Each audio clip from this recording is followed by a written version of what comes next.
नमस्कार, आप देख रहे हैं बीडी न्यूज। गुर्जर आरक्षण संघर्ष समिति के विजय भैंसला ने मुख्यमंत्री अशोक गहलोत व राज्य के शिक्षा मंत्री बीडी कल्ला पर रीट भर्ती परीक्षा में उत्तीर्ण हुए एमबीसी वर्ग के अभ्यर्थियों के हितों के साथ कुठाराघात करने पर कड़ा आक्रोश व्यक्त किया है। विजय भैंसला ने आरोप लगाते हुए कहा कि रीट भर्ती परीक्षा में एमबीसी वर्ग के 240 के लगभग विद्यार्थियों को उत्तीर्ण होने पर शिक्षा विभाग द्वारा नियुक्ति पत्र जारी कर दिए गए थे। इन अभ्यर्थियों को एमबीसी से ओबीसी वर्ग में शामिल कर लिया गया था, लेकिन सरकार ने तभी एक दूसरा आदेश जारी करते हुए एमबीसी से ओबीसी वर्ग में शामिल करके सभी के नियुक्ति पत्र त्वरित प्रभाव से रद्द कर दिए। ऐसे में अभ्यर्थियों के हितों के साथ खिलवाड़ किए जाने पर विजय भैंसला ने सरकार से जवाब मांगा है। साथ ही उन्होंने न्यायालय द्वारा पूर्व में जारी किए गए आदेशों का हवाला भी दिया। विजय भैंसला ने चेतावनी देते हुए कहा कि एमबीसी वर्ग के अभ्यर्थियों के हितों से खिलवाड़ करने पर व गलती को त्वरित प्रभाव से सरकार द्वारा दुरुस्त नहीं किया गया तो गुर्जर समाज सरकार के विरुद्ध बड़ा आंदोलन खड़ा करेगा। है कि हमने 2019 से ऐसा कभी दिया ही नहीं किसी को। तो भाई साहब, अगर आपने दिया नहीं है तो मैं ये मांग करता हूं सरकार से कि 2019 जो 15/10/2019 के बाद से जितनी भी भर्तियां हुई हैं उसके अंदर जितनी भी एमबीसी की नौकरियां आपने इस तरह से खाई हैं वो सारी सूद समेत दीजिए। हम लोग चुप नहीं बैठेंगे, इसका रिक्वेस्ट कर रहे हैं। ये जो इतना बड़ा जो फॉल्ट है इस मामले में सरकार की तरफ से अभी तक कोई जवाब नहीं है, तब ऐसी स्थिति में अब आगे क्या रहेगा फिर? देखिए, हमें जो करना है हम तो वो करेंगे।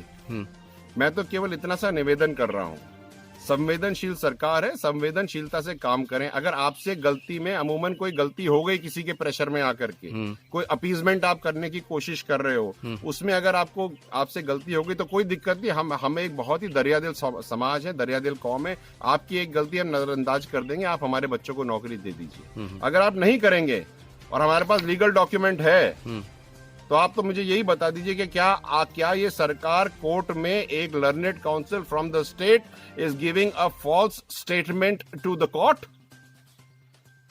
And if it is giving a false statement to the court, what are we talking about? Governance? Where is governance? Something is not right. Gehlot ji, आप इसको देखिए, आपसे हाथ जोड़ करके निवेदन है। और बीडी कल्ला जी, आप मेरे पिताजी की उम्र के हैं, उनके साथ के हैं। आप पे मुझे बहुत विश्वास है। मुझे इस बात पे पूरा विश्वास है कि आप सही कार्य करेंगे, बच्चों की जिंदगियों से खिलवाड़ नहीं करेंगे। आप प्लीज इसको देखिए।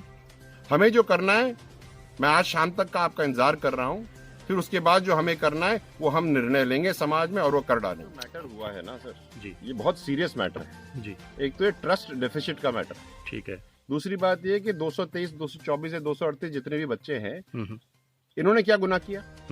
जब कोर्ट का ऑर्डर है, जो ये मेरे हाथ में है, ये हाई कोर्ट और राजस्थान जोधपुर का ऑर्डर है जी, और ये writ petition 1244/2019 judgment pronounced on 15/10/2019 justice Dinesh Mehta ji का। इस जजमेंट के अंदर में पॉइंट नंबर 24 जो आपके सामने यहाँ पर है, इसमें learned counsel of the state mister Kailash Chaudhary, respondent state ने पूरा का पूरा प्रोसेस बताया है।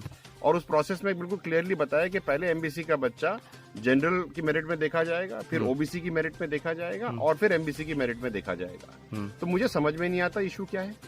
क्यों आपने हमारे बच्चों को नौकरी दे करके, उनकी पोस्टिंग ऑर्डर्स दे करके, फिर आपने वापस हटा करके उनको बेरोजगार कर दिया। इन लड़कों की सगाइयां हो गई हैं भाई साहब। मैं बीडी कल्ला साहब से और माननीय मुख्यमंत्री अशोक गहलोत जी से ये पूछता हूं कि इन लड़कों का क्या गुनाह था। और अगर आप ये कहते हैं कि गलती हो गई, तो गलती इनकी थोड़ी थी। जिस सरकारी आदमी ने गलती करी उसकी नौकरी क्यों नहीं लेते हो आप? इनकी नौकरी क्यों लेते हो? जब 223 अगर बच्चे हैं तो 466 घर बर्बाद होते हैं, उसका, उसकी पत्नी का, उसके ससुराल का और उसके घर वालों का। मैं आपको पढ़ के सुनाता हूँ। इस जजमेंट के अंदर ये जो हमारे मिस्टर कैलाश चौधरी जो स्टेट काउंसिल हैं जी, उनके आर्गुमेंट के बाद में जो कोर्ट ने, जो ऑनरेबल जस्टिस ने जो स्टेटमेंट दिया वो ये है।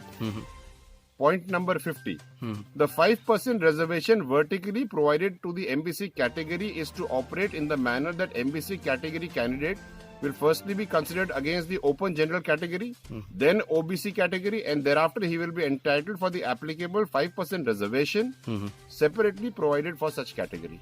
जब लिखा हुआ है तो आपको समझ नहीं आ रही है।